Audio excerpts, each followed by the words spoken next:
आज भी कहते हैं अगर कोई ड्राइवर उस पुराने हाईवे से रात को गुजरता है तो एक औरत टिफ़िन लेकर खड़ी दिखाई देती है और मुस्कुरा कर पूछती है। उत्तर प्रदेश के एक छोटे से गांव में रहने वाला ट्रक ड्राइवर राघव सिंह अपनी जिंदगी का ज़्यादातर समय सड़कों पर बिताता था।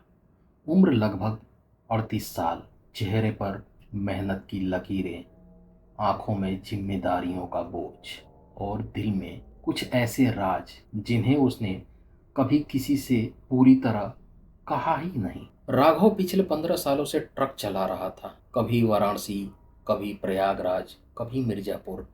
लंबे रास्ते, सुनसान हाईवे, ढाबों की चाय और रात का अंधेरा, यही उसकी दुनिया थी।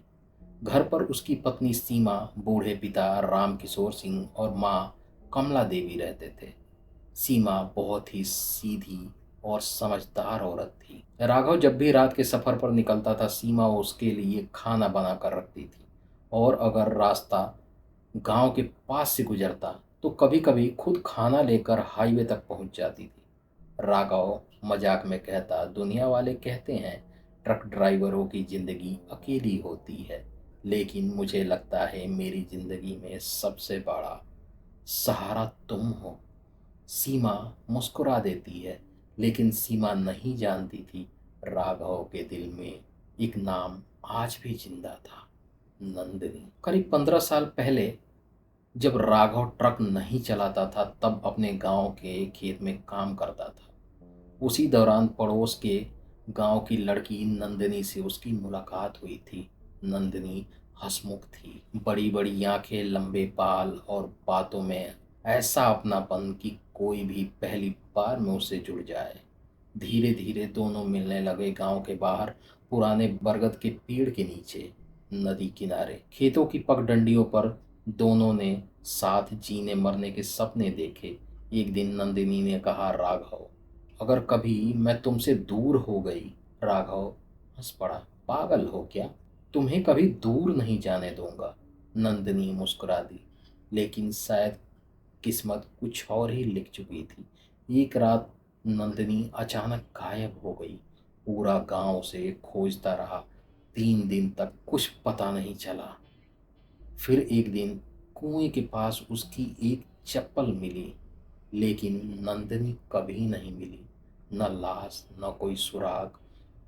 कुछ लोग बोले भाग गई होगी, कुछ लोग बोले मर गई, लेकिन राघव आज तक सच नहीं जान पाया। वह टूट गया था। समय बीतता गया। घर वालों ने उसकी शादी सीमा से कर दी और धीरे धीरे फिर जिंदगी चलने लगी। लेकिन कुछ दर्द कभी खत्म नहीं होते, बस अंदर दब के रह जाते हैं। नवंबर की ठंडी रात थी। आसमान में बादल, हवा में नमी, और राघव अपना ट्रक लेकर मिर्जापुर की तरफ निकल चुका था। रात में उसने सीमा को फोन लगाया। सीमा, अगर जाग रही हो तो खाना ले आना, पुराने बरगद के पास रुकूंगा। सीमा बोली, ठीक है, 10-15 मिनट में पहुंचती हूँ। राघव ने ट्रक हाईवे के किनारे लगा दिया। आसपास सिर्फ अंधेरा था। दूर कहीं कुत्तों के भौंकने की आवाज आ रही थी। करीब 15 मिनट बाद उसे दूर से एक औरत आती दिखाई दी। हाथ में स्टील का टिफिन, सिर पर पल्लू, चलने का अंदाज बिल्कुल सीमा जैसा। राघव मुस्कराया, आज जल्दी आ गई। औरत पास आई। चेहरा आधा अंधेरे में था। राघव ने बिना गौर किए टिफिन ले लिया। चलो अंदर बैठो, साथ खाना खाते हैं। औरत कुछ नहीं बोली, बस हल्का सा मुस्कराई और ट्रक में जाके बैठ गई। राघव ने खाना खोला। अंदर आलू के पराठे थे, उसकी पसंदीदा चीज। राघव मुस्कुराया, वाह, आज तो मजा आ गया। औरत बस उसे देखती रही। कुछ देर बाद उसने धीमी आवाज में कहा, आज तो मिर्जापुर जा रहे हो ना। राघव बोला, हाँ, सुबह तक आ जाऊंगा। औरत हल्का मुस्कुराई, तो मैं भी साथ चलूं। राघव ने कहा, लेकिन घर पर माँ और पिताजी। औरत बोली, घर पर माँ और पिताजी सो गए होंगे, सुबह बता देंगे कि हम भी घूमने चले गए थे, शाम तक वापस आ जाएंगे। राघव मुस्कुरा दिया। उसे लगा सीमा का मूड अच्छा है। उसने ट्रक स्टार्ट किया और सफर शुरू हो गया। करीब 1 घंटा गुजर गया। दोनों बातें करते रहे, घर, भविष्य, पैसा, नई जिंदगी। फिर अचानक औरत चुप हो गई। कुछ देर बाद उसने खिड़की से बाहर देखते हुए कहा, मुझे तुम्हारे बारे में कुछ पता चला है। राघव पूछा, क्या? औरत ने धीरे से कहा, नंदनी के बारे में। राघव के हाथ स्टीयरिंग पर जम गए, चेहरा उतर गया। तुम्हें किसने बताया? औरत बोली, पहले तुम बताओ। राघव कुछ सेकंड चुप रहा। फिर उसने पहली बार पूरी सच्चाई बताई। कैसे वह नंदनी से प्यार करता था, कैसे दोनों शादी करना चाहते थे, कैसे एक रात नंदनी गायब हो गई, और कैसे वह आज भी खुद को उसका दोषी मानता है। यह कहते कहते उसकी आंखें भर आईं। औरत चुपचाप सुनती रही। फिर उसने पूछा, अगर मैं तुम्हें उसके पास ले चलूं तो चलोगे? राघव हल्का सा मुस्कराया। तुम्हारे साथ? हाँ, क्यों नहीं? औरत फिर बोली, मेरे साथ चलोगे? राघव हंस पड़ा। अरे मैं तुम्हारे साथ ही तो हूँ। इतना सुनते ही ट्रक के अंदर अचानक बर्फ जैसी ठंड भर गई। रेडियो अपने आप चालू हो गया, फुसफुसाहट जैसी आवाजें आने लगी। राघव ने घबराकर बगल में देखा और उसका खून जम गया। सामने सीमा नहीं, उसका चेहरा धीरे धीरे बदल रहा था। आंखें काली पड़ने लगी, होठ फटने लगे, त्वचा सड़ने लगी, और सेकंड में सामने नंदनी बैठी थी। राघव की चीख निकल गई। नहीं, ये नहीं हो सकता। नंदनी मुस्कुराई। तुम्हारी पत्नी तो घर से निकली ही नहीं थी राघव। राघव का पूरा शरीर कांपने लगा। तुम तुम क्या चाहती हो?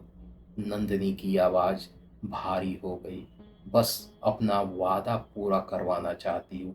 तुमने कहा था कभी साथ नहीं छोड़ोगे। अचानक ट्रक का स्टीयरिंग अपने आप घूमने लगा, ब्रेक काम करना बंद कर दिए, हेडलाइट बार बार चालू होने लगी। ट्रक हाईवे छोड़कर जंगल की तरफ मुड़ गया। राघव पूरी ताकत से कंट्रोल करने लगा। नंदिनी, मुझे छोड़ दो। नंदिनी जोर से हंसने लगी। मोहब्बत और सफर दोनों अधूरे रह गए राघव। आज दोनों पूरे होंगे।